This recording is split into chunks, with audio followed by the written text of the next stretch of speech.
যারা মামলা মোকদ্দমায় জড়িত আছেন তাদের একান্তই জানা দরকার।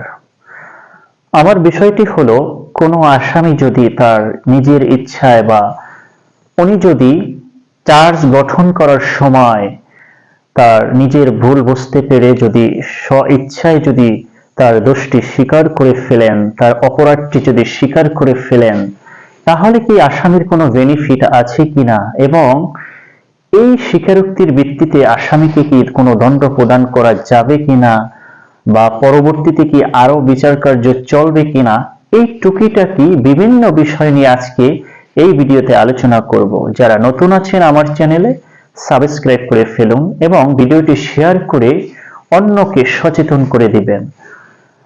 সাধারণত আমাদের ফৌজদারি কার্যবিধির 243 ধারায় বলা হয়েছে, চার্জ গঠনের যখন শুনানি হবে, চার্জ শুনানি বলে থাকি আমরা।